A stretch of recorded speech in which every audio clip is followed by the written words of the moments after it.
Welcome back to Court TV's continuing coverage of jury selection in Minnesota versus Derek Chauvin. This morning we heard important arguments before jury selection began. They centered on the testimony from a psychiatrist, Dr. Sarah Vinson, who the state plans to call as an expert witness at the trial. The state wants her to come in and use her testimony to rebut the defense claim that George Floyd was resisting arrest. The state maintains Floyd's actions were due to extreme anxiety and claustrophobia, something that Floyd told officers as they attempted to put him in the squad car. Oh, man. God, don't leave me, man. Please, man, don't leave me, man. Here. I want to watch that car, please, Paul. Yeah, just unlock the door for me. I really think. Stand up. Stop falling down. I'm claustrophobic, man. Stand up. I'm claustrophobic. Stay on your feet and face the car door. Man. You get a seat on him? Please. No. Please, Not yet. Can I Keep the door talk to you, open. man? Keep the door I open. just want to talk to you, No. man.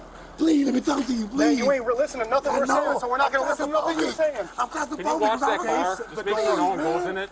I'm claustrophobic. I hear you, but you are going to face this door right now. Listen up. Stop. I'll do anything. I'll do anything y'all tell me to do, man. I'm not a resistor, man. I'm not. Now, the state argues that the defense wants to limit Dr. Vinson's testimony, that would allow the defense to claim that Floyd was resisting and that would go unchallenged to be, quote, a free kick at the goal for the defense. The state says that Vinson's testimony isn't meant to show any type of diagnosis, but would rather give context to his emotional response. George Floyd had only recently had a gun put in his face and the risk of having, frankly, his head blown off over the investigation of a fake $20 bill by the police. That is a situation that would cause trauma to any human being. And so how he responds to that, the feeling that he was going to die if he were put into the squad car, which he said repeatedly, how would a general human being respond to that from an anxiety point of view? How does that manifest in terms of behaviors and conduct? Is that an alternate explanation to the narrative put forth by the defense that it can only mean resisting arrest, it can only mean drug intoxication, it can only mean fabrication? It's an alternate explanation. And if this type of testimony is completely irrelevant, then it would have to be irrelevant to both sides. And meaning if we're not able to offer an alternate explanation, then the defense shouldn't be allowed to stand up to say that George Floyd was resisting arrest, which is an interpretation, to stand up and say he's fabricating any of this, which is an interpretation of his behavior, to suggest that it was drug-induced or related, which is an interpretation of his behavior. All right, time to bring in my Court TV colleagues for our daily sidebar discussion. Legal correspondent Julia Janae covering the trial in Minneapolis and Court TV Acres. Julie Grant and Michael Ayala. Julia, to you first. The state claims that Dr. Vinson's testimony goes to medical causation as well. Break that down for us.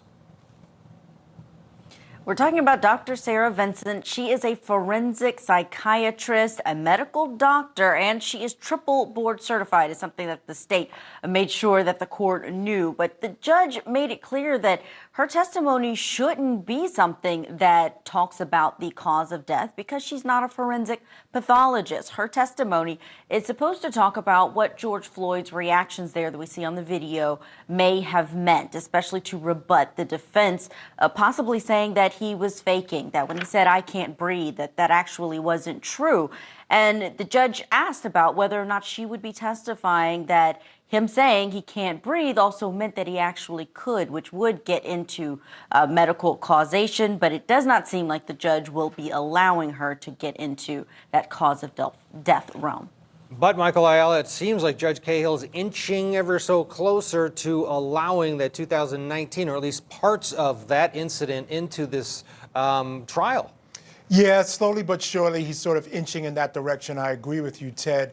Part of it is, again, this testimony that's being brought in has sort of opened the door to a lot of questions. I don't quite see why the state is pushing this so hard. I do understand the fact that they want to counteract this supposition that this was resisting arrest and that, in fact, it may inform how the police responded to George Floyd, so they want to bring in evidence. But I'm not sure it's worth it when we start talking about sort of chipping away at the wall that the judge has basically created, saying that the defense can't bring in that 219 arrest. But more and more, as they continue to make these arguments, it seems to me that they're opening the door for little parts of that arrest. And I think that's something that they want to avoid at all costs. Yeah, and it doesn't look like they're going to be able to. Eric Nelson got up today and basically said, oh, you know, let them tell their story. Let us tell our story. That's the system. Take a listen.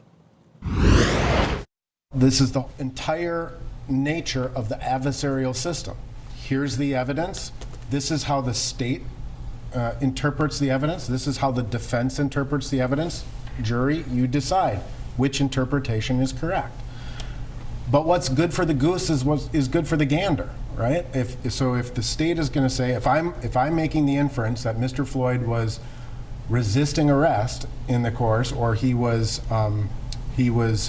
exaggerating his condition, or he was actually experiencing a medical condition that went unrecognized by police officers, the state can theoretically bring in evidence to say here's an alternative explanation for that. Again, I think it's limited in this particular context, but that then opens the door. That's the precise issue, is it opens the door to say, he's saying he's claustrophobic here, but in a prior incident that's remarkably similar, that's not an issue. He gets right into the squad car, right? So it rebuts that assumption. That's the nature of the adversarial system. Julie Grant, your thoughts on that argument and everything we saw this morning? I liked what Eric Nelson said there in that bit of the argument, Ted, and I'm with him, because I think it should all be coming in. If I were the judge presiding over this trial, yes, I think Dr. Vinson's testimony should come in. If the state wants to introduce that, I think it's a very smart call for them. They want to provide another explanation for the behavior that this jury is going to see on certainly the 2020 tape and quite potentially the 2019 tape, if the judge lets that in. And remember, one point I think that's important to make, because I think sometimes this gets lost. With the rules of evidence are constructed to let things in. That's the way they're constructed. And often we view it the opposite way, because we see things excluded from motions in limine, like we're seeing here, which are designed to try to prohibit something that could be prejudicial from coming in at trial. So they're argued ahead of time. Different from suppression. Suppression's where we argue something that was potentially illegally obtained from coming in. So two different things. But I think it's important to remember that when in doubt, let it in. Let these sides advocate. That is what they're both trying to do. Let the state put in as much as they want to that point, and let the defense try their case as they see fit, Ted. Well, let's pivot and talk about our new juror. We have number 10 on the panel. Some productive action today in court. It's a nurse. She lives alone in Edina, Minnesota, and her nursing was the big focus of the back end of this voir dire. Both sides concerned about her going in and being the expert in the jury room, saying, I would have done this. And this case, boy, it really brings that into frame. When you think about that volunteer firefighter who's on scene, you think about a nurse watching the lack of help being given to George Floyd. How is that going to impact her decision making? Michael, your take on her being impaneled?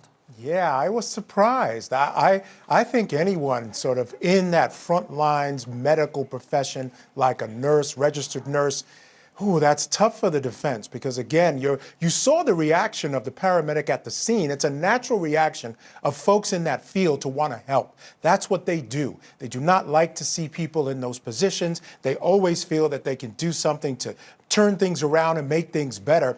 And I think that naturally gives her an affinity to a negative outlook on what's happening on that tape. And I would be scared if I was the defense. So interesting that she made it through. Julie, your thoughts on the defense passing for cause and allowing her in? Now, we don't know who's next in their whole game plan, but your thoughts? Sure, I love it. I would take a jury of 12 nurses any day of the week, Ted, trying a case. I was given that advice when I was first learning how to try cases, that nurses make great jurors because they are very smart. They've seen it all. They don't get flustered very easily. And so you want somebody who's going to be clinical, analytical, smart, paying attention, no nonsense, and generally they make great jurors for either side. And I think it does bode particularly well for the defense, because we know they're going to focus on opioids, right? And nurses know, living through, we talk a lot about the pandemic, but we've had this opioid epidemic for quite some time in the United States. They're going to be very familiar, know the effects. I think it was smart for both sides, really. Here she is talking about the knee on the neck for too long.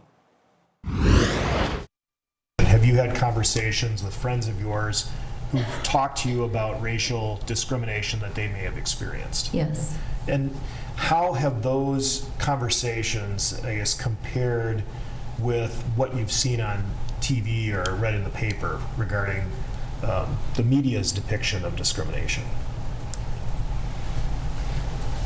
Well, when you're speaking with one person, you're getting more of a personal story behind it. And so when you have those kinds of facts, it's a little easier to understand the discrimination than just a blanket discrimination story or something like that you might see.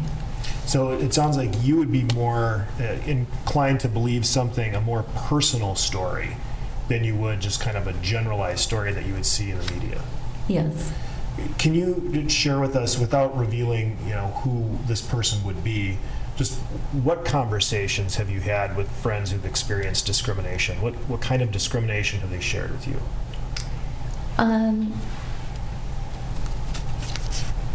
Being looked at suspiciously.